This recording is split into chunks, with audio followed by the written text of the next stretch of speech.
సలాం. మన ప్రభువుడు రక్షకుడైన యేసుక్రీస్తు నామములో మీ అందరికీ కూడా నా యొక్క శుభ తెలియపరుస్తూ ఉన్నాను. బాగున్నారు కదా? మీరు సంతోషంగా ఉండాలని, దీవెనకరంగా ఉండాలని, ఆశీర్వాదకరంగా ఉండాలని మా ఆశ, మా కోరిక, మా ప్రార్థన. ఈరోజు మనమందరము కూడా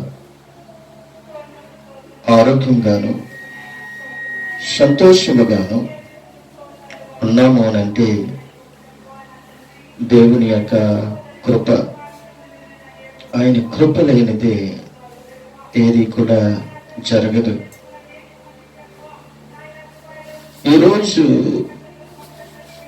అనేకమైన ప్రాంతాలలో చాలా భయంకరమైన ఉగ్రతలో నుండి దేవుడు మనల్ని తప్పిస్తూ ఉన్నాడు. ఎందుకనంటే మనము ఎక్కడికి బయలుదేరినప్పటికీ కూడా మనము దేవుని పని చేయటానికి మనము ఇష్టపడాలి. చిక్కిపడే వల్ల ఉండకూడదు. ఒక వ్యక్తి ఏదైనా సమస్యలో ఉన్నాడు అని తెలుసుకునే వ్యక్తిగానే ఉండాలి. ఒక వ్యక్తి ఆపదలో ఉన్నాడు అని నువ్వు తెలుసుకోవాలి. ఎందుకనంటే ఒక జరిగిన సంఘటనని మీతో నేను పంచుకోవడానికి ఇష్టపడుతూ ఉన్నాను. ఒక రోజుని నేను ప్రయాణమై ఒక ప్రాంతానికి వెళుతూ ఉన్నాను. అది ట్రైన్ ప్రయాణము. ఆ ట్రైన్ ప్రయాణంలో నేను జర్నీ చేసుకుంటూ వెళ్తూ ఉన్నాను. కానీ వెళ్ళే ముందు ఆ రాత్రికాల సమయంలో నేను దేవునికి చిన్న ప్రార్థన చేసుకొని బయలుదేరుతూ ఉన్నాను. ప్రభువా, నేను ప్రయాణమయ్యి ఒక ప్రాంతానికి వెళుతూ ఉన్నాను.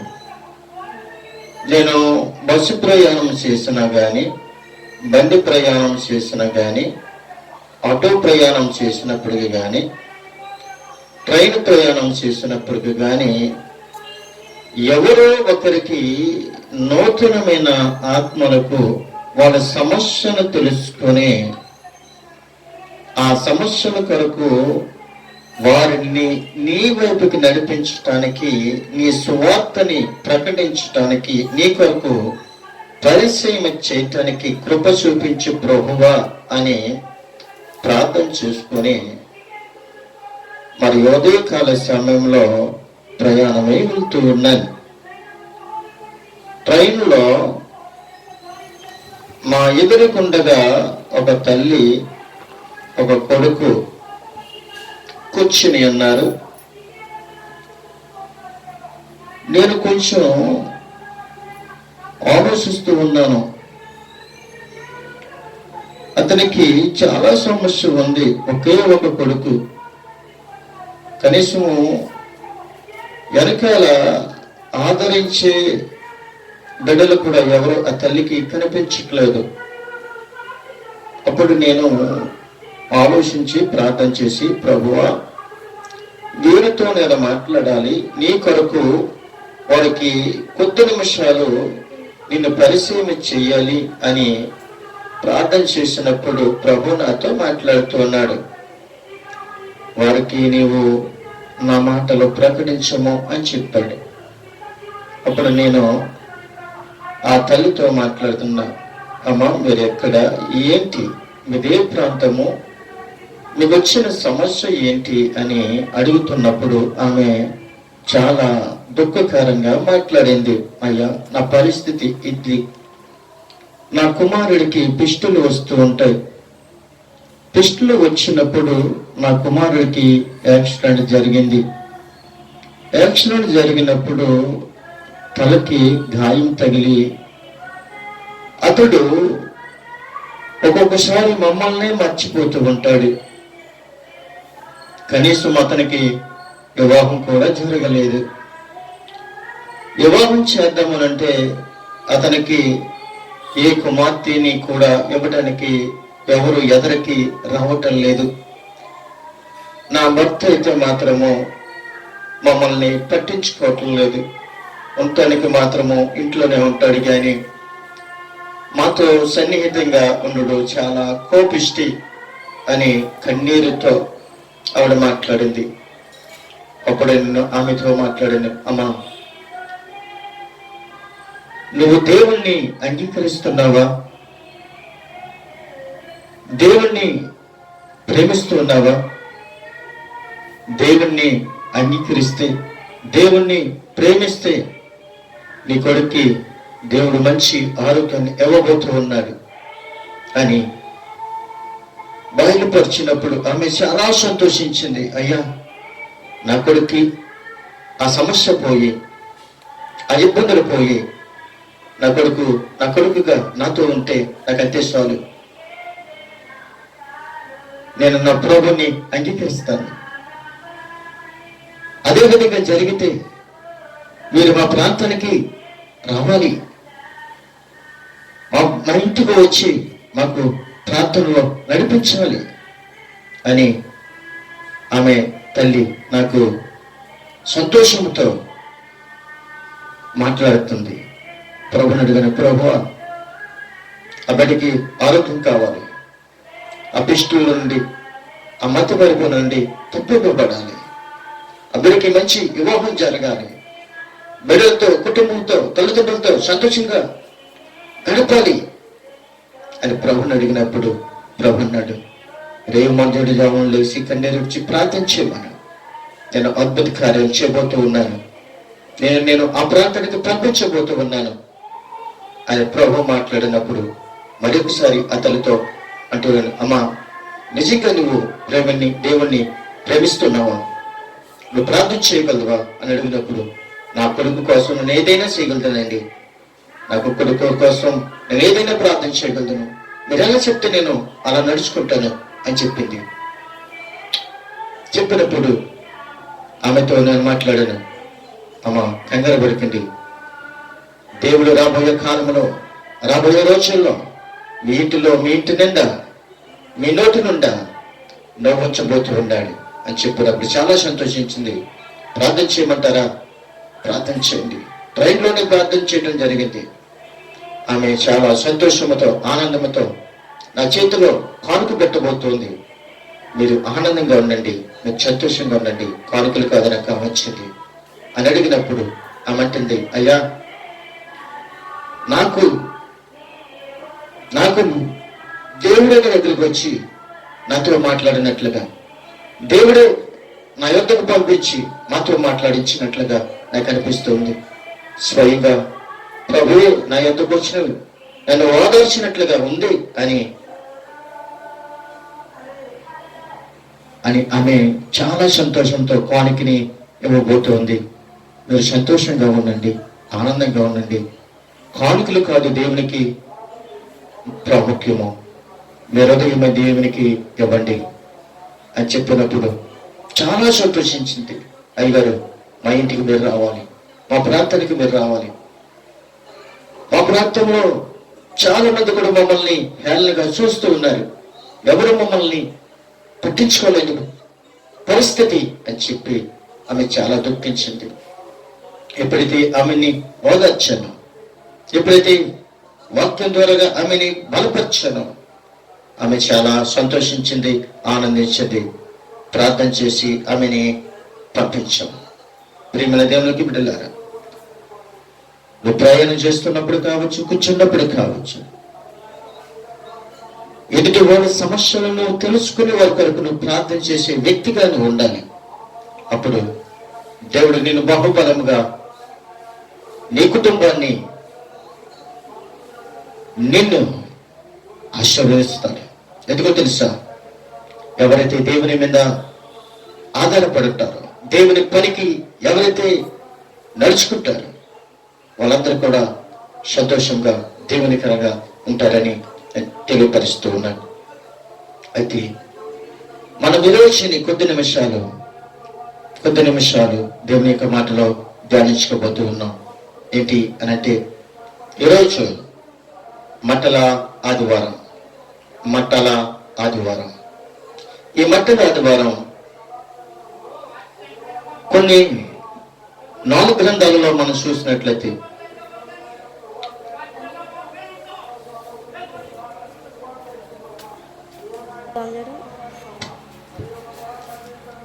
అది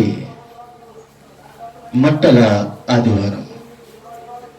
ఈ మట్టల ఆదివారంలో కొద్ది నిమిషాలు మనము దేవుని యొక్క మాటలు మనము ధ్యానించుకుందాం.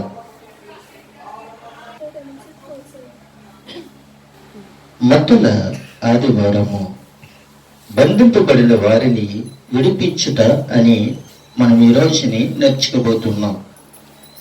మట్టల ఆదివారము అనగా బంధింపబడి ఉన్న వారిని విడిపించుట అనే రోజున మనము నేర్చుకుంటూ ఉన్నాం. 4 సువార్తికులు ప్రభువు యెరూషలేమునకు సర్వమాన వారి యొక్క పాపము అనగా పరిహరించుటకు కల్వరి శిలువ శ్రమలు అనుభవించుటకు కొరకు వెలుచున్నారు అని ఈ 4 సువార్తలలో కూడా మనము చూస్తూ ఉన్నాం.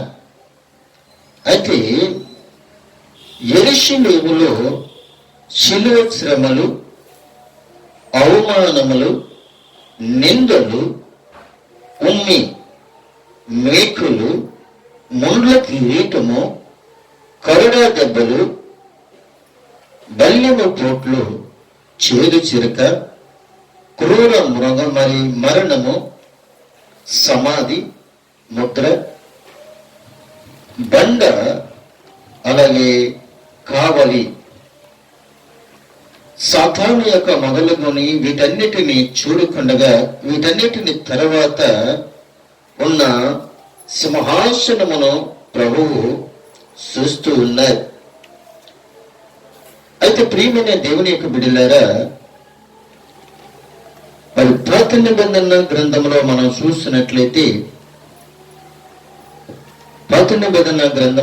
చూసినట్లయితే జకర్యా గ్రంథము 9వ అధ్యాయము 9వ వచనములో ఒక మాట మనకి కనబడుతూ ఉంది.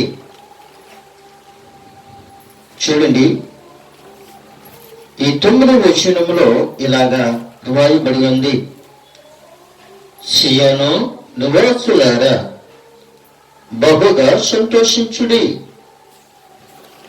యెరూషలేము నివాసులారా ఉల్లాసంగా ఉండుడి. నీ రాజు నీతిమంతుడును రక్షణ గలవాడును దీనుడై గాడిద పిల్లను ఎక్కి నీ వద్దకు వచ్చి ఉన్నారు. నీ రాజు అనే ఒక విషయాన్ని మనం జ్ఞాపకం చేసుకున్నట్లయితే, ఏర్పరచబడిన ఆ జనాంగం దావీదు సొలొమోను కాలము నుండి నీతిపరుడైన రాజు కోసం ఆశపడినా గాని అలాంటి రాజును గూర్చి ప్రకటించే వరకు ఎవరు రాలేదు. రాజులు సాధారణంగా ఎక్కి గుర్రాన్ని కాక చూస్తున్నట్లయితే ఒక రాజు గుర్రం మీద ఎక్కి యుద్ధానికి వెళ్ళినప్పుడు చాలా రోషంగా వెళుతూ ఉంటాడు. ఒక రాజు యుద్ధానికి వెళ్లే ముందు గుర్రం మీద వెళ్తూ ఉంటాడు. రాజు రోషం కలిగి యుద్ధములో జయించాలని గుర్రము మీద వెళుతూ ఉంటాడు. కానీ యుద్ధములో జయించిన తర్వాత శాంతి కొరకు రాజు మళ్ళీ ఆ గుర్రాన్ని విడిచిపెట్టి ఒక గాడిద మీద కూర్చొని తిరిగి తన రాజ్యానికి వస్తూ ఉంటాడు.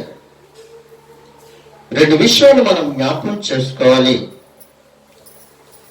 గుర్రము యుద్ధానికి సాదృశ్యమైతే గాడిద శాంతికి సాదృశ్యం. అలాగే మన రాజు సాత్వికుడు, మన రాజు శాంతి గలవాడు. అందుకే ఈ రోజుని ఆయన గుర్రం మీద ఎక్కి మన యొద్దకి వచ్చారు.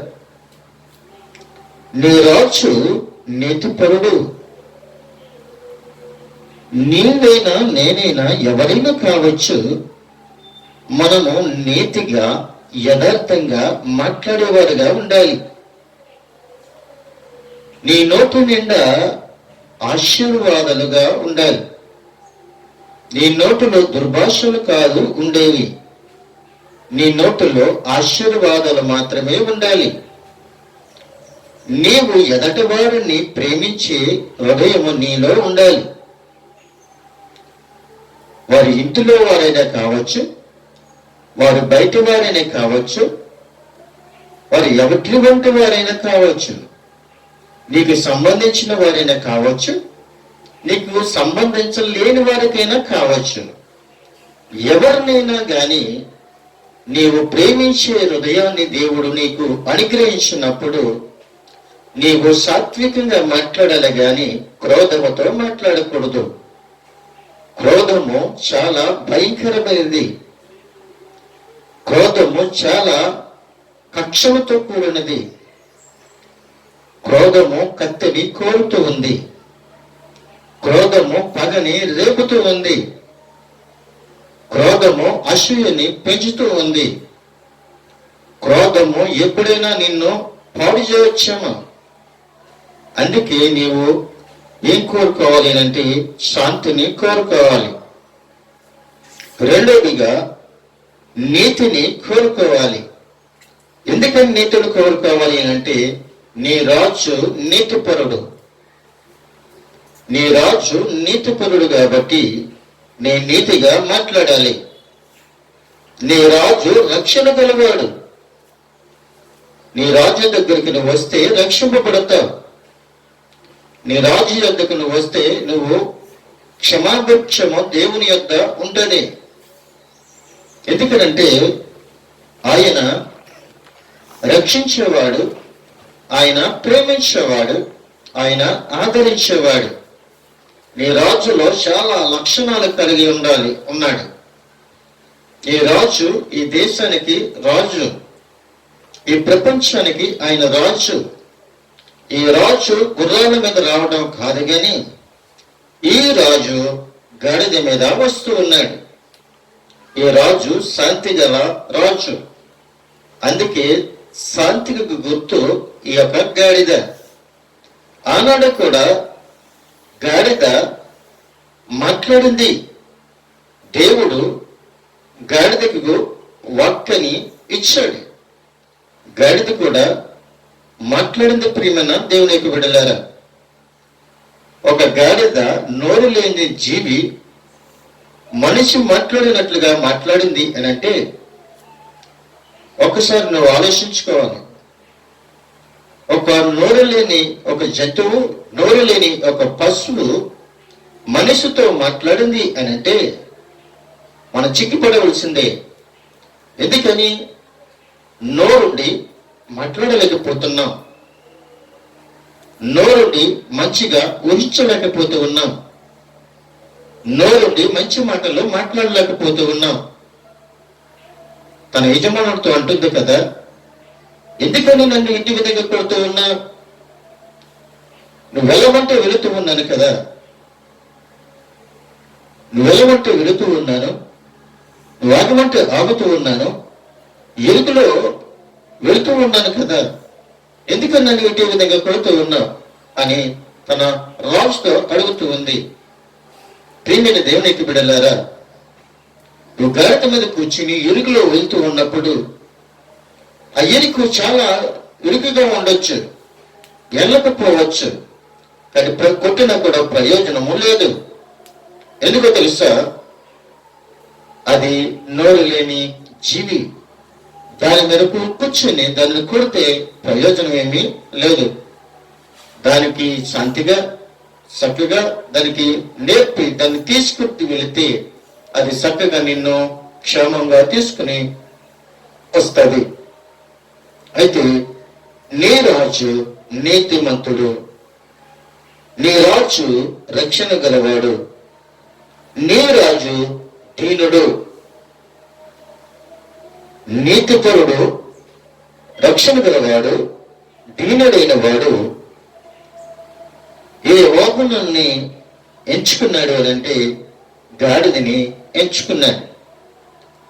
గాడిదని ఎంచుకుని ఆయన మన మధ్యకి వస్తూ ఉన్నాడు. నీ రాజు సమాధాన వార్త అన్ని జనులకు తెలియజేస్తూ ఉన్నాడు. అయితే ప్రియమైన దేవునికి బిడ్డలారా, ఇలా చెప్పుకుంటూ పోతే చాలా విషయాలు మనము నేర్చుకుంటూ ఉన్నాం, చాలా మాట్లాడవచ్చు. కానీ మనము మట్టలాంటి వారము, అనగా బంధింపబడిన వారిని విడిపించుట అని మనం నేర్చుకుంటూ ఉన్నాం. అయితే మత్తయి సువార్తలోనికి మనము వెళ్ళినట్లయితే మత్తయి సువార్తలో ఒక మాట మనకి కనబడుతూ ఉంది. మత్తయి సువార్త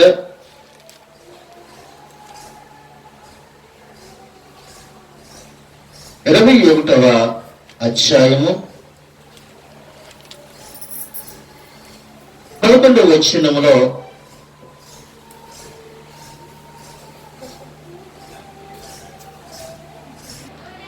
ఒక విషయంగా మనము ఆలోచించినట్లయితే, ఈ మత్తయి సువార్తలో మనము ఒక్కసారి ఆలోచించినట్లయితే, ఈ సిద్ధాంత ప్రకారముగా క్రీస్తు బలియాగాన్ని, అలాగే మానవాళ వైఖరములో మార్పును పుట్టించే దైవిక ప్రేమను ప్రదర్శనగా మనము చూడాలి. శిలువ మీద క్రీస్తు సాధించిన దానిని ఈ సిద్ధాంతముగా సంపూర్తిగా చూపించడముతో, అలాగే పొదువుగా ఉన్నట్లుగా, ఎందుకంటే ఇది పాపులకు విరోధంగా రగులుతున్న దేవకృతము. ఆయనను శాంతించే చేయాల్సిన అవసరతను ప్రస్తావించకుండా విడిచిపెట్టేది అయినప్పటికీ కూడా దేవుని ప్రేమకు, అలాగే చిలువ అత్యంత గొప్ప ఉదాహరణగా అని ఈ ప్రేమ మనలో కృతజ్ఞతాస్తుతులు ప్రేరేపించాలని ఈ సిద్ధాంతం మనకు గుర్తు చేస్తూ ఉంది. అలాగే మత్తయి సువార్త 21వ అధ్యాయము 1 నుండి 11 వచనాలు మనము చదువుకుంటే, ఈ యొక్క సాత్వికుడు, ఈ యొక్క దీన మనసు గలవాడు మనకి కనబడుతూ ఉన్నాడు. ఈ సాత్వికుడు, ఈ దీన మనసు గలవాడు, ఈ రక్షకుడు మాట్లాడుతూ ఉన్నాడు. నీ రోజు మాట్లాడుతూ ఉన్నాడు. ఎవరితో మాట్లాడుతున్నాడు అంటే ఆయన శిష్యులతో మాట్లాడుతూ ఉన్నాడు. చదువుదాం. మీరు కూడా మీ గ్రంథాలు తెరవండి. తరువాత యెరూషలేమునకు సమీపించి ఒలీవ చెట్ల కొండ దగ్గర ఉన్న బెత్ఫగేకు వచ్చినప్పుడు యేసు తన శిష్యులతో ఇద్దరిని చూసి, మీ ఎదుటనున్న గ్రామమునకు వెలుడి, వెళ్ళగానే కట్టబడి ఉన్న ఒక గాడిదయు దానితో ఉన్న ఒక గాడిద పిల్లయు మీకు కనబడును. వాటిని విప్పి నా యొద్దకు తోలుకొని రండి అని ప్రభువైన దేవుని యొక్క కుమారుడు, దావీదు కుమారుడు యేసుక్రీస్తు ప్రభువారు, ఈ రాజు తన యొక్క ఇద్దరున్న శిష్యులను చూసి ఈ యొక్క మాటలో ప్రకటిస్తూ ఉన్నాడు. అయితే అక్కడ ఏం గ్రామం కనబడుతుంది కొండ దగ్గర అని అంటే, ఒక గ్రామం కనబడుతూ ఉంది. బెత్బగేకు అనే ఒక గ్రామం కనబడుతూ ఉంది. ఆ గ్రామానికి తన ఇద్దరు శిష్యులను పంపిస్తూ ఉన్నాడు. పంపించి అంటూ ఉన్నాడు, కట్టబడి ఉన్న గాడిద, అది చాలా రోజులుగా కట్టబడి ఉంది, చాలా రోజులుగా బంధింపబడి ఉంది. ఎవరు కట్టారు, ఎవరు బంధించారు అని ఒక్కసారి మనము ఆలోచన చేసినట్లయితే, గాడిద పిల్లను తన యజమానుడు కట్టేసినట్లుగా మనం చూస్తూ ఉన్నాం. దాని కొన్ని రోజులుగా దానికి విడుదల లేనట్లుగా మనం చూడొచ్చు. అలాగే మనకి కూడా కొన్ని ఉదాహరణలుగా తీసుకోవచ్చు.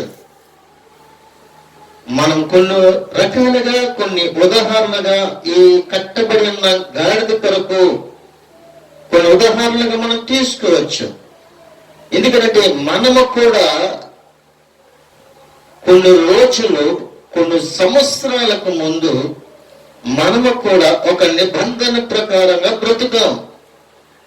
ఈ లోకంలో నేను ఏదైనా తినొచ్చు, ఈ లోకంలో నేను ఎలాగైనా బ్రతకొచ్చు అనే ఒక కట్టుబాటు, నేను ఏదైనా కట్టుకోవచ్చు, నేను ఏదైనా తినొచ్చు, నేను ఎలాగైనా మాట్లాడవచ్చు, నేను ఎలాగైనా ఆలోచించవచ్చు, నేను ఎక్కడైనా కూర్చోవచ్చు, నా ఇష్టం, నా యొక్క ఆలోచన, నేను ఎలాగైనా బ్రతకగలుగును అన్న ఒక ఆలోచనతో ఒక మాట మీద కట్టబడి ఉన్నాం. కానీ క్రీస్తు యొద్దకు వచ్చినప్పుడు ఈ మాటల మీద కట్టబడి ఉన్నాం, మనకి విడుదల వచ్చింది. ఎక్కడికి వచ్చిన తర్వాత వచ్చింది విడుదల అంటే, దావీదు కుమారుడైన యేసుక్రీస్తు యొద్దకు వచ్చినప్పుడు, ఈ రాజు యొద్దకు వచ్చినప్పుడు, ఈ రాజు నీతిమంతుడని తెలుసుకుని వచ్చినప్పుడు, వెళ్ళినప్పుడు, ఈ రాజులో రక్షణ ఉంది. ఈ రాజు ఒక మార్గము, మంచి మార్గములో ఉంది. ఈ రాజులో మంచి జీవం ఉంది, మరణము లేదు. ఈ రాజు యొద్దకు నేను వెళితే నేను రక్షింపబడతాను అని ఈ యొక్క బంధింపబడిన కట్లను తెప్పుకొని ఈ రాజు యొద్దకు వచ్చినప్పుడు మనకేం కలిగిందంటే విడుదల కలిగింది. మనం విడిపింపబడ్డాం. బంధింపబడి ఉన్న మనము విడిపింపబడ్డాం. దుష్టుడనే సంఘర్షణలో మనము బంధింపబడి క్రీస్తు రక్తములకు వచ్చిన తర్వాత మనము క్రీస్తు రక్తము ద్వారా మనము విడిపింపబడ్డాం. అలాగే తన యొక్క యజమాను చేతుల్లో ఈ బంధింపబడి ఉన్న, ఈ కట్టబడి ఉన్న ఈ యొక్క గాడిదని తోలుకొని రండి అని ప్రభు వారు చదివిస్తూ ఉన్నారు. ఏం కావాలి, అక్కడ ఎన్ని కనబడుతున్నాయి అని అంటే, గాడిద మీకు కనబడుతూ ఉంది. అయితే ఒక్కసారి మనము జ్ఞాపకం చేసుకున్నట్లయితే ఆయన మనతో మరి యొక్క విధంగా ఆయన మాట్లాడుతూ ఉన్నాడు.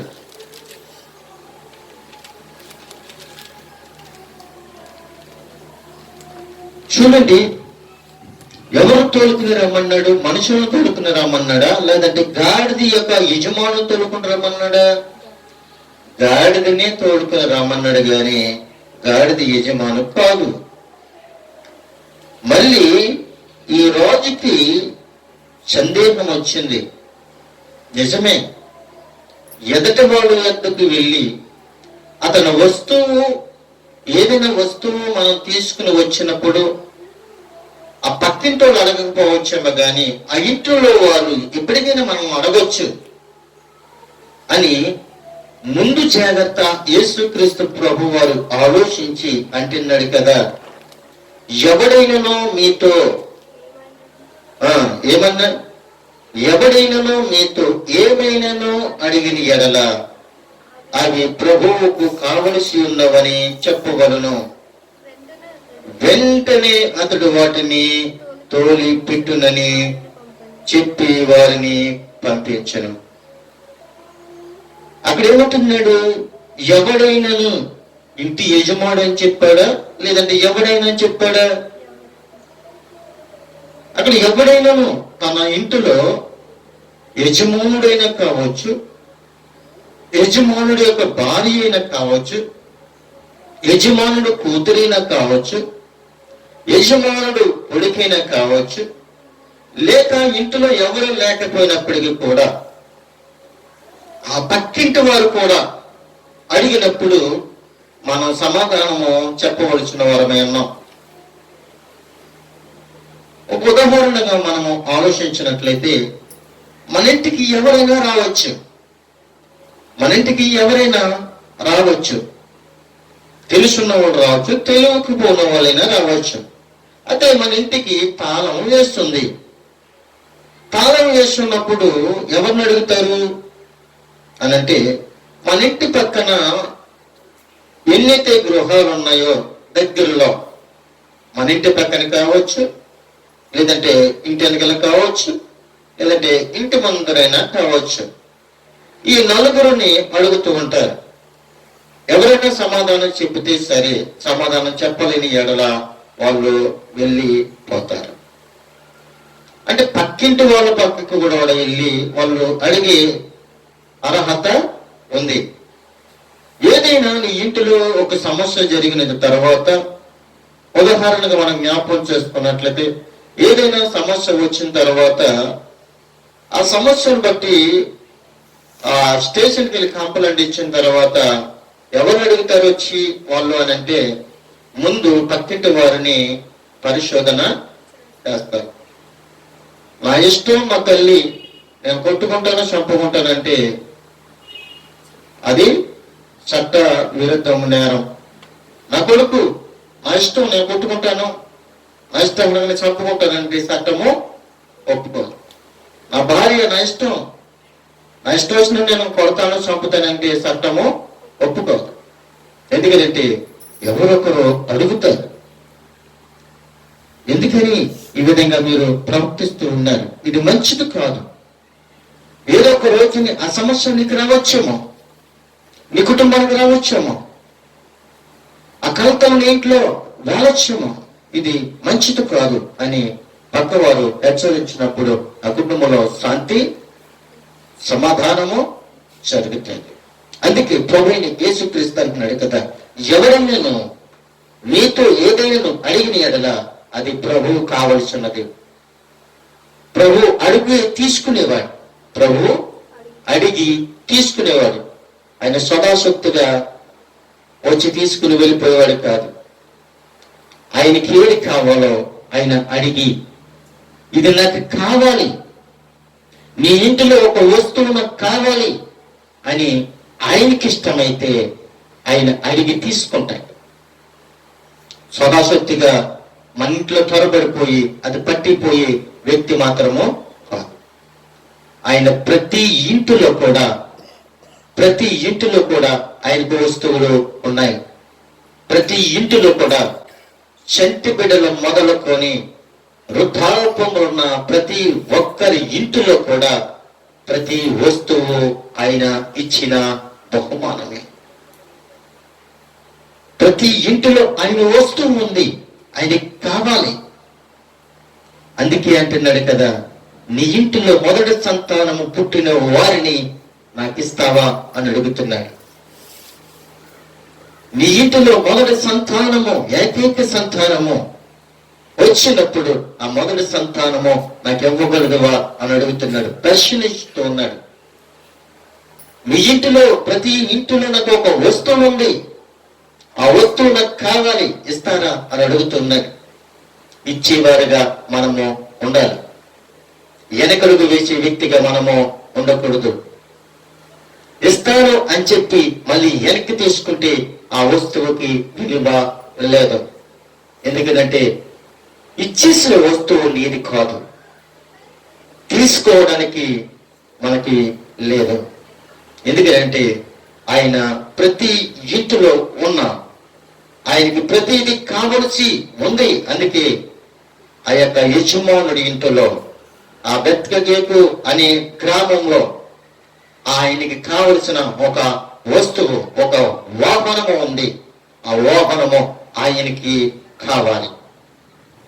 అయితే ప్రవక్తలు చెప్పినది నెరవేరినట్లు ఇది జరిగిను. అదేమనగా అంటున్నాడు కదా, ఇదిగో నీ రాజు సాత్వికుడై గాడిదను భారవాహక. చూడండి, భారవాహక, గాడిద పిల్లకి ఏం పేరు పెట్టాడు? భారవాహక. అంటే మన ఇంటిలో ఉన్న ప్రతి వస్తువుకి ఏదో ఒక పేరు పెడుతూ ఉన్నాం.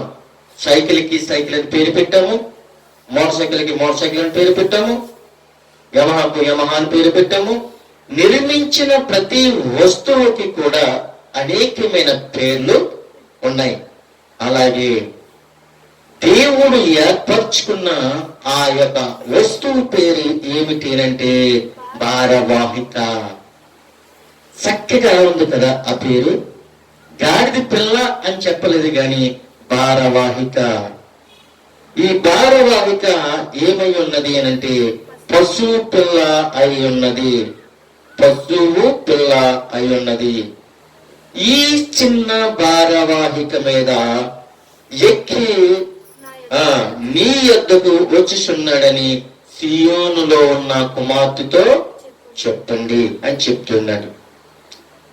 ఇక్కడ వారికే కాదు, సియోనులో ఉన్న కుమార్తెలకే కాదు గాని మన గ్రామంలో ఉన్న కుమార్తెలందరికీ కూడా చెప్పాలి. ఒక ఉదాహరణగా మనం తీసుకున్నట్లయితే, ఉదయకాల సమయంలో నేను కొంచెం అలసి నిద్రపోతున్న సమయంలో కొంతమంది పిల్లలు తమ మట్టలు పట్టుకొని ఈ భారవాహికగా ఎక్కినట్లుగా ఆ పిల్లలు దావీదు కుమారుడికి జయము అని పిల్లలు చాలా చక్కగా తన యొక్క నోటుతో ఆ యొక్క దావీదు కుమారుడిని ఏం చేస్తూ ఉన్నారు అంటే ప్రేమిస్తూ ఉన్నారు. ఇది మంచిదే, దావీదు కుమారుడికి జయము అని చెప్పడం మంచిదే. గాని మళ్ళీ రేపటి దినాన్ని మళ్ళీ వేరొక సందర్భం వచ్చినప్పుడు వాళ్ళు తొలగిపోకుండా ఉంటేనే ఈ మాట మనము అనిపించాలి. తల్లులైనా కావచ్చు, తండ్రులైనా కావచ్చు, ఎవరైనా కావచ్చు. ఇవాళ మనం మట్టలు పట్టుకుని రోడ్ల మీద తిరిగాం, రేపొద్దుట మళ్ళీ మనం రంగులు పూసుకుని రోడ్ల మీద తిరిగితే అది దేవునికి అవమానకరము, చేయించే వరకు కూడా అది శాపగ్రస్తము. మనము ఖచ్చితంగా మాట మీద అవునంటే అవును, కాదంటే కాదు. ఎందుకంటే మన నోటుతోనే చేయమని చెప్పిన మనము అదే నోటుతో పక్కింటికి వెళ్ళి అపకీర్తి తెచ్చినట్లుగా మనం చేస్తే, అదే నోటుతో రోడ్డు మీద మాట్లాడితే అది దేవునికి ఇష్టము కాదు. అందుకంటున్నాడు కదా, సియోను కుమార్తెతో చెప్పండి అని చెప్తూ ఉన్నాడు. శిష్యులు వెళ్ళారు, యేసు ఆజ్ఞాపించిన మాటలను వారు ఆజ్ఞకు లోబడ్డారు. అయితే గాడిదను దాని పిల్లను తోలుకుని వచ్చి వాటి మీద తమ బట్టలు వేయగా ఆయన బట్టల మీద కూర్చున్నాడు.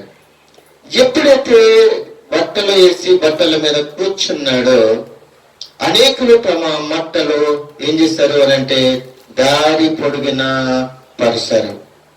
మట్టలు ఇక్కడ ఈత మట్టలు అని చెప్పాడా లేదంటే తాటి మట్టలు అని చెప్పాడా? మట్టలు. మరి ఒక గ్రంథంలో ఏమని ఉన్నది అంటే కొమ్మలు మరి పరిచారు అన్నట్లుగా ఉంది. ఇక్కడ మట్టలు అంటే దేవునికి ఇష్టమైనవి ఏంటి అంటే ఖర్జూరపు మట్టలు.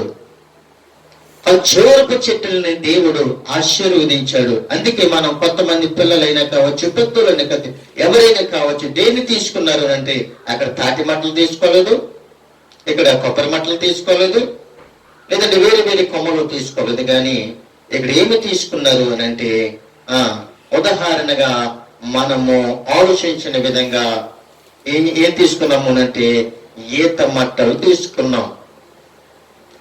ఈత మట్టలు తీసుకున్నాం. ఈత మట్టలు తీసుకుని మనం ఈ లోకంలో ఉన్నాం కాబట్టి దేవునికి అలంకరించాలి కాబట్టి అట్లకి మరి పువ్వులు మనము గుచ్చాం. ఆ రోజుల్లో పువ్వులు గుచ్చలేదు. ఆ రోజుల్లో పువ్వులు గుచ్చలేదు. లోకములో ఉన్నాం కాబట్టి అది అలాగా ఉండకూడదు. కాబట్టి మనం ఏం చేసామంటే కొంచెం అలంకరించడానికి అట్లకి పువ్వులను మనము గుచ్చుతూ ఉన్నాం.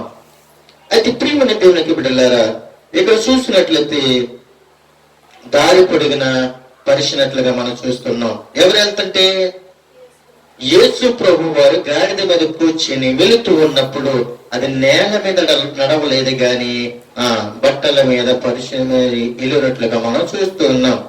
వెళుతూ ఉన్నప్పుడు ఆ జన సమూహంలో ఆయనకు ముందుగా వెళ్ళిన వారును వెనక వచ్చేసిన వారును ఏమని చెప్తూ ఉన్నారంటే దావీదు కుమారుడికి జయము, ప్రభువు పేరట వచ్చువాడు స్తుతింపబడిన గాక, సర్వోన్నతమైన స్థలములో జయము అని కేకలు వేసుండరి. సర్వోన్నతమైన స్థలము, సర్వోన్నతమైన స్థలములో ఆయనకిష్టలైన ప్రజలు ఉన్నారు అని మనం తెలుసుకోవాలి. అయితే ఆయన చక్కగా ఈ విధంగా మాట్లాడాడు కదా. ఒక ఉదాహరణగా మనం జ్ఞాపకం చేసుకున్నట్లయితే ఈ రోజుని మట్లాదివారం కదా, పండగ. అయితే ఈ రోజుని గాడిదని తీసుకొచ్చారు. గాడిదని తీసుకుని వచ్చి గాడిద మీద బట్టలు వేస్తారు. ముందు గాడిద బట్టలు కట్టుకుందా, బట్టలు లేకుండా ఉన్నదా? బట్టలు లేకుండా ఉన్నది. దాన్ని తీసుకుని వచ్చిన తర్వాత దాని మీద బట్టలు వేశారు. దాని మీద బట్టలు వేశారు. అయితే బట్టలు వేసి దాన్ని శుభ్రంగా అలంకరించారు. అది అనుకుంటుందంట, అబ్బా నా యజమానుడు కూడా ఇంత అందంగా నన్ను చూడలేదు. నన్ను తోడుకుని వచ్చారు, నాకు స్నానం చేయించారు, కొత్త బట్టలు వేశారు. ఎన్ని వేసినప్పటికీ కూడా వారు ఎన్ని వేసినప్పుడు కూడా దాని మీద ఎక్కినప్పుడు కూడా అదేమీ బాధపడలేదు. ఎక్కినప్పుడు కూడా అది బాధపడలేదు. ఏమనుకుందంటే అబ్బా, ఎందుకనంటే గాడిదని ఎవరు ఉపయోగించేవారు క్రీస్తు పూర్వం అని అంటే వ్యాపారస్తులు ఉపయోగించుకునేవారు. గాడిద మీద వ్యాపారాలు చేసిన వారు ఏం చేసేవారంటే ఆ గాడిద మీద 500 కేజీలు 1000 కేజీలు వేసి ఆ యొక్క అరణ్యములో ఆ రోజు వాహనాలు ఉండేవి కావు, సైకిళ్ళు ఉండేవి కావంట. అప్పుడు ఆ వాహనాన్ని దాన్ని ఎలా ఉపయోగించేవారంటే ఒక వస్తువులు బరువు మోయటానికి మాత్రమే ఉపయోగించేవారంట. దేనికి ఉపయోగించేవారు కాదంక. రెండోదిగా ఎవరు ఉపయోగించేవారంటే సాకల్లో ఉపయోగించేవారు.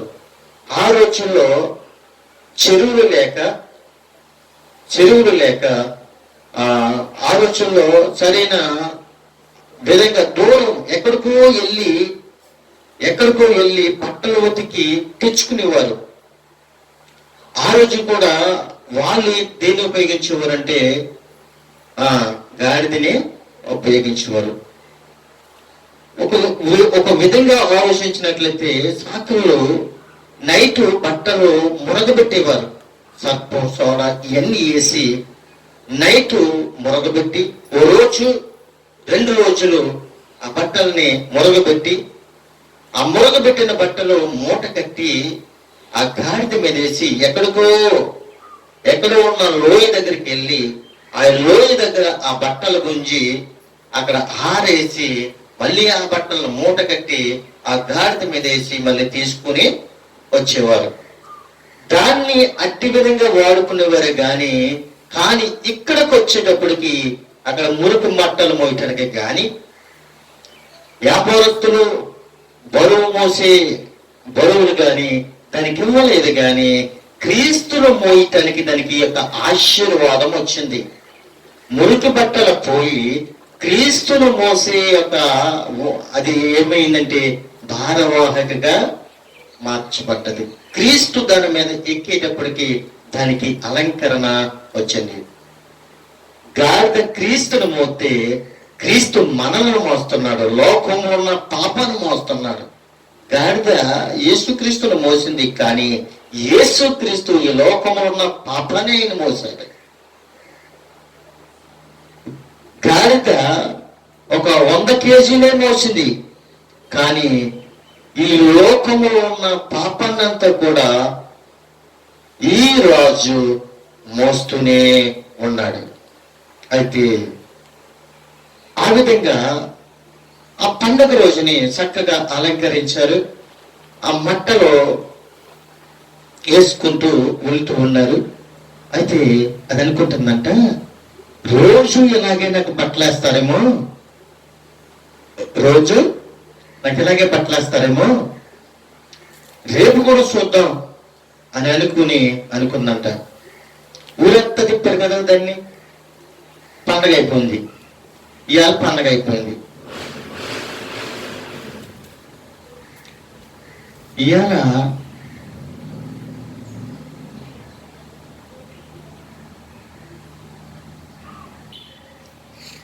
అవును కదా, ఇవాళతో మట్లది వారము అయిపోయింది. రేపు నుంచి మళ్ళీ పండగ, పస్కా పండుగకి సిద్ధపాటు అన్నమాట. ఇది అనుకుంటుంది, అబ్బా చాలా నన్ను బట్టలేసి అలంకరించారు, ఊరంతా తిప్పారు, ప్రతి ఇంటికి తీసుకెళ్ళి నన్ను చీపించారు అని మనసులో అనుకుని అన్నదట, రేపు కూడా నన్ను ఇలాగే అలంకరిస్తారేమో అని అనుకున్నట్ట. ఉదయం లెగిస్తానుగానే ఎవరి పనులు అలా చేసుకుంటున్నారంట, పిండి వంటలు చేసుకుంటున్నారంట. ఏ ఇంటిలో చూసినా పిండి వంటలు జరుగుతున్నాయంట. ఉదయం 6 గంటల నుంచి 7 గంటల దాకా చూసింది ఎవరన్నా వస్తారేమో అని. ఏం చేయటానికి? స్నానం చేసి బట్టలు వేయటానికి. 7, 7, 8, 9 అయిపోయిందంట. అంటే ఉదాహరణగా మనము చెప్పుకుంటున్నాం. 9 అయిపోయినా ఎవరు రావట్లేదు. దేంట్లో నిమగ్నమైపోరు?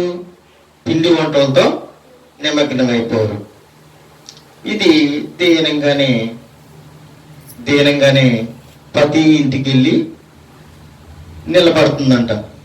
గాడిద ప్రతి ఇంటికి వెళ్ళి నిలబడుతుందంట. కానీ గడ్డేసి వాడు ఎవరు లేడంట, నీళ్ళేసి వాళ్ళు ఎవరు లేరంట, దాన్ని పిలిచి వాళ్ళు ఎవరో కూడా లేరు అంట. అప్పుడు అనుకుందంట, నా రాజు నా మీద ఉన్నప్పుడు నాకు విలువ వచ్చింది, నా రాజు నా మీద నుంచి దిగిపోయిన తర్వాత నాకు విలువ లేకపోయింది అని మనసులో అనుకుంది. అన్నదంట, ప్రభువా నీవు నా మీద ఉంటే నాకు మంచి పేరు ఉంటుంది, నీవు నన్ను విడిచిపెట్టేస్తే నాకు మంచి పేరు లేకుండా పోయింది అని మనసులో దేవునికి మహిమపరిచిందంట. అందుకే దేవుడు గాడిదని భారవాహక అని పేరు పెట్టినప్పటికీ కూడా దేవుడు ఏం చేశాడు? గాడిదతో మాట్లాడించాడు. గాడిద మనిషిలా మాట్లాడింది. అందుకే గాడిద పాలు తాగితే ప్రతి ఒక్కరికి ఏ రోగము ఉండదు అని దానిని ఆశీర్వదించాడు దేవుడు.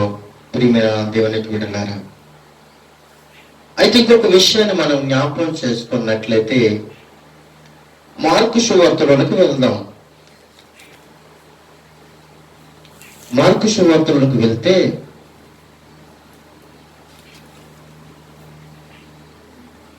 మార్కు సువార్తలో ఒక మాట మనకు కనబడుతుంది.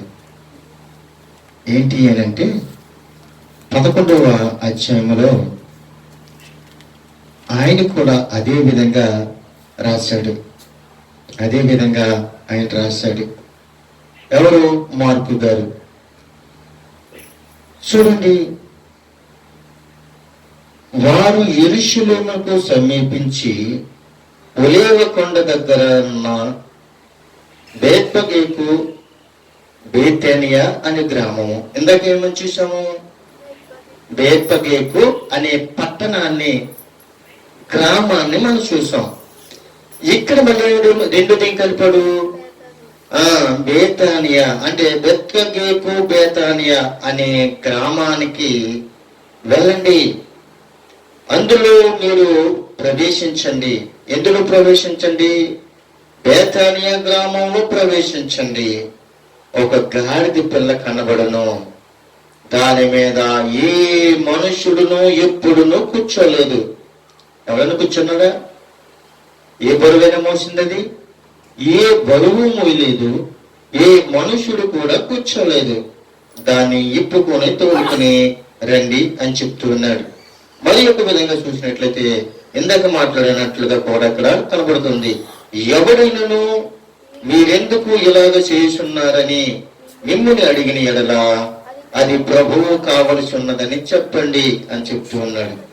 తక్షణమే అతడు దాన్ని తోలుకొని ఇక్కడికి చెప్పనని వారితో చెప్పను. వారు వెళ్ళగానే వీధిలో ఇంటి బయట తలవాకిట కట్టబడి ఉన్న గాడిద పిల్ల ఒకటి వారికి కనబడును. దాని ఇప్పుసుండగా అక్కడ నిలిచిన వారిలో కొందరు మీరేమో చేస్తున్నారని, గాడిద పిల్లను ఎందుకు ఇప్పుచున్నారని వారిని అడిగిన. అందుకు శిష్యులు యేసు ఆజ్ఞాపించినట్లు వారితో చెప్పగా వారి పోనిచ్చిరి. ముందే చెప్పాడు కదా, ఎవరైనా ఏదైనా అడిగితే మీరు సమాధానం చెప్పండి అని చెప్పాడు. ఇందాకైతే ఎవరైనా అడిగారా? ఎవరు అడగలేదు. కానీ ఇక్కడ చూసినట్లయితే మనం అనుకుంటున్నాం కదా, అడుగుతారన్నప్పుడు వారు పక్కనున్న వారు కొందరు అడుగుతూ ఉన్నారు, మీరు ఎందుకని ఈ విధంగా మీరు చేస్తూ ఉన్నారు అని అడిగినప్పుడు అలాంటున్నారు, ప్రభువుకి కావలసి ఉన్నదని చెప్పారు. వారు ఆ గాడిద పిల్లను యేసు యొద్దకు తోలుకుని వచ్చి తమ మరి బట్టలు దానిపైన వేయగా ఆయన మీద కూర్చున్నాడు. దేని మీద కూర్చున్నాడు? గాడిద పిల్ల మీద కూర్చున్నాడు. అనేకులు తమ బట్టలను దారి పొడుగును పరిసిరి, కొందరు తమ పొలంలో నరికిన కొమ్మలను పరిసిరి. ఏం చేశారు? ఇందాకేం చూసాము? మట్టలో పరిచినట్లుగా చూస్తాం. ఇక్కడ చూసినట్లయితే పొలములో నరికిన కొమ్మలు. ఏ కొమ్మలు ఇవి?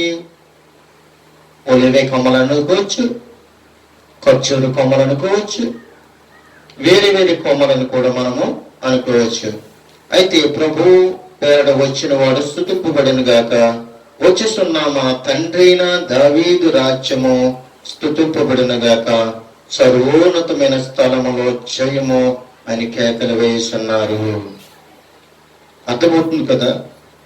అదే విధంగా మనం ఒకసారి మరి ఒక విషయంగా మనము జ్ఞాపకం చేసుకున్నట్లయితే మరి యొక్క మూడో వ్యక్తి కూడా మాట్లాడుతున్నాడు. జకర్యా గ్రంథంలో మనం చూసాం, మత్తయి సువార్తలో చూసాం, అలాగే మార్కులో చూసాం, లోకాల్లో చూసుకొని, యోహానులో చూసుకొని మనం ఎక్కువగా మాట్లాడొద్దు కానీ సమయాన్ని మనం సద్వినియోగం చేసుకుందాం. లోకల్లో కూడా చూసినట్లయితే 19వ అధ్యాయము 29లో కూడా ఒక మాట కనబడుతుంది. చూడండి, ఇక్కడ కూడా 29లో ఏమని మాట్లాడుతున్నాడంటే, ఆయన ఒలీవ కొండ దగ్గరనున్న బేతనియా అను గ్రామములను సమీపించి నాకు వచ్చినప్పుడు తన శిష్యులను ఇద్దరును చూసి, మీ ఎదుటినున్న గ్రామమునకు వెళ్ళుడి, అందులో మీరు ప్రవేశించగానే కట్టబడి ఉన్న ఒక గాడిద మీ పిల్లను మీకు కనబడును, దాని మీద ఏ మనుషులను ఎన్నడను కూర్చోలేదు, దాన్ని తోలుకొని రండి. ఎవడైనాను మీరెందుకు దీన్ని మిప్పిస్తున్నారని మిమ్మల్ని అడిగిన ఎడట అది ప్రభువు కావలసి ఉన్నదని అతనితో చెప్పుడని చెప్పను. వారిని పంపించను. పంపబడిన వారు వెళ్ళి ఆయన తమతో చెప్పినట్లే కనుగొని ఆ గాడిద పిల్లను విప్పుస్తుండగా దాని యజమానుడు గాడిద పిల్లను ఎందుకు ఇప్పుచున్నారని అడుగును. ఎవరు అడుగుతున్నారు ఇక్కడ? ఇందాక ఎవరు అడిగారు? పక్కింటి వాళ్ళు అడిగారు. ఇప్పుడు ఎవరు అడుగుతున్నారు? యజమానుడే అడుగుతున్నాడు. ఎందుకని గాడిద పిల్లను మీరు ఇప్పుచున్నారు అని అడుగుతున్నాడు. అందుకు వారు అన్నాడు, ఇది ప్రభువు కావలసి ఉన్నదని చెప్పినప్పుడు వారు యేసునందుకు దాన్ని తోలుకొని వచ్చి ఆ గాడిద పిల్లను తమ బట్టలు వేసి యేసు దాని మీద ఎక్కించను. ఆయన వెలుచుండగా తమ బట్టలు దారి పొడుగున పరిచిరి. ఒలీవ కొండ దిగు చోటికి ఆయన సమీపించినప్పుడు శిష్యుల సమూహమంతు సంతోషించు ప్రభు పేరట వచ్చు రాజు స్తుతింపబడిన గాక, పరలోకమందు సమాధానమును సర్వోన్నతమైన స్థలములో మహిమలు కలిగిన గాక అని చెప్తున్నాడు. ఇందాక ప్రజలు సంతోషించారు, ఎక్కడ చూసినప్పటికీ శిష్యులు సంతోషించినట్లుగా మనం చూస్తున్నాం. సరే, చివరికి మనం వచ్చేస్తున్నాము. ఈ చివరిలోకి వచ్చిన తర్వాత యోహాను సువార్తలోకి మనం వెళ్దాం. అక్కడ కూడా ఆయన ఏం మాట్లాడాడో చూద్దాం. యోహాను సువార్త 12వ అధ్యాయంలోకి వెళ్తే 12వ అధ్యాయము 12వ వచనము. మరునాడు ఆ పండుగకు వచ్చిన బహుజన సమూహము యేసు యెరూషలేమునకు వచ్చుచున్నాడని విని అవుదాం. మరునాడు ఆ పండుగ వచ్చిన బహుజన సమూహం యేసు యెరూషలేముకు వచ్చుచున్నాడని విని. ఎక్కడికి వస్తున్నాడు ఈయన? యెరూషలేముకు వస్తున్నాడని వింటున్నారు. ఎక్కడి నుంచి ఎక్కడికి వస్తున్నాడు? బెత్లెహేము బేతానియా అనే గ్రామము నుండి ఎక్కడికి వస్తున్నాడు ఈయన అనంటే యెరూషలేము వస్తున్నాడని అక్కడ ఉన్న ప్రజలు విన్నారు. విని వారు ఏం చేస్తున్నారు? ఇందాకేం చూసాము? కొమ్మలు.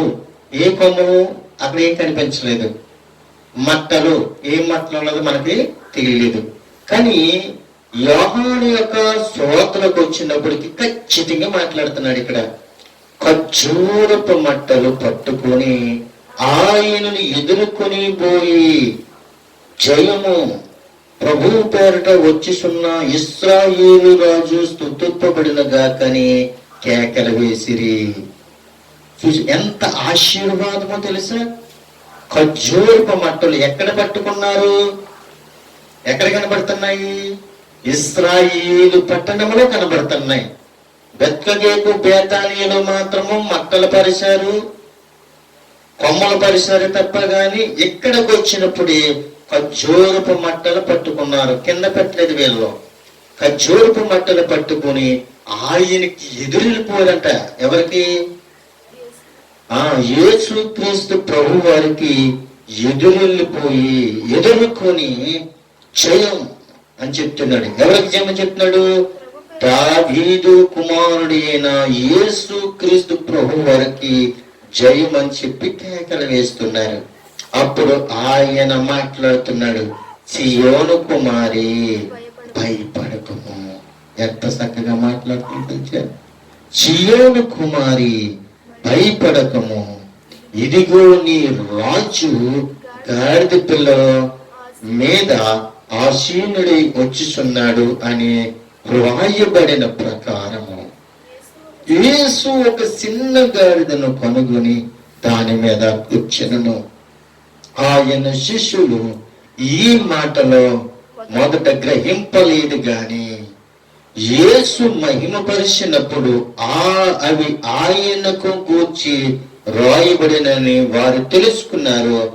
వారు ఆయనకు వాటిని చేసేదని జ్ఞాపకము తెచ్చుకున్నారు. అప్పటి వరకు నాకు ఏమీ అర్థం కాలేదు, కానీ ఎప్పుడైతే దావీదు కుమారుడికి జయమని ఎప్పుడైతే పలికారో అప్పుడు శిష్యులకి అర్థమయ్యింది. అప్పుడు ఆయన లాజరును సమాధిలో నుండి పిలిచిన, మృతులలో నుండి అతను లేపిన, ఆయనతో కూడా ఉండిన జనులందరూ కూడా సాక్ష్యం ఇస్తూ ఉన్నారు. ఎవరికి సాక్ష్యం ఇస్తున్నారు? అంతకుముందు ఏం జరిగింది? లాజరు చనిపోయాడు, 4 దినాల్లో సమాధిలో ఉన్నాడు. సమాధిలో ఉన్న లాజరుని బయటికి తీసుకుని వచ్చాడు. ఆ ప్రాంతంలో లాజరుతో సహా అందరూ కూడా సాక్ష్యము చెప్తూ ఉన్నారు. అందుచేత ఆయన ఈ సూచక్రియలు చేసినని జనులు విని ఆయన ఎదుర్కొని పోయేరి. కావున పరిసరులు ఒకరితో ఒకరు, మన ప్రయత్నమెట్లు నిష్ప్రయోజనమైన పోయినేమో చూడుడి, ఇదిగో లోకము ఆయన వెంట పోతుందని చెప్పుకునరి. అక్కడ ఏం చేస్తున్నారు వారు? పరిసరులు ఏం చేస్తున్నారు? చాలా ఆలోచిస్తున్నారు. లోకం ఇటుకెళ్ళిపోతుందో. ఇప్పుడు చాలా మంది అంటాం కదా, ఒకసారి మనం ఆలోచించినట్లయితే మనం ఏమంటాం?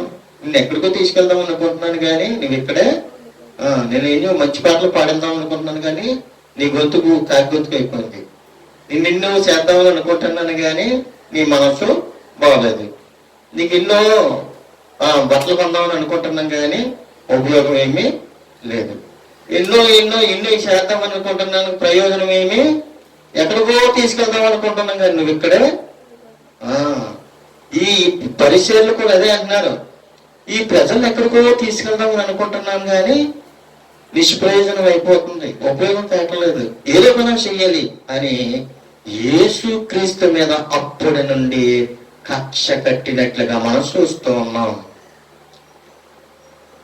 చూడు, ఆకాశం అందే గాని, యోహాను సువార్త 12:14-15 వచనంలో చూసినట్లయితే, ఆకాశం అందే గాని భూమి మీద గాని దేవుడు గడిచిన నిత్యత్వమునంతటిలో తన రాజ్యము పైన ఎల్లప్పుడూ రాజై ఉన్నాడని, అయితే ఆయన సృష్టి అయిన వారు కొందరు ఈ 2 చోట్ల ఆయనకు విరోధంగా తిరుగుబాటు చేస్తున్నారని, నాశనానికి మిగిలిస్తున్నారని, శ్రద్ధమైన తన లోకాన్ని పెంచడానికి తన ప్రజలను విడిపించి సృష్టిని సమకూర్చి ఒక రాజును గూర్చి దేవుడు వాగ్దానం చేశాడని, రానున్న రాజును గూర్చి వాగ్దానం యేసుక్రీస్తులో నెరవేరిందని, ఆయన తన వధువైన సంగమ కోసం తిరిగి వచ్చినప్పుడు సంపూర్ణం పొందుతాడని ఎదురు చూస్తూ ఉన్నట్లుగా మనం ఇక్కడ ఉదాహరణగా మనకు జ్ఞాపకం చేస్తూ ఉన్నది.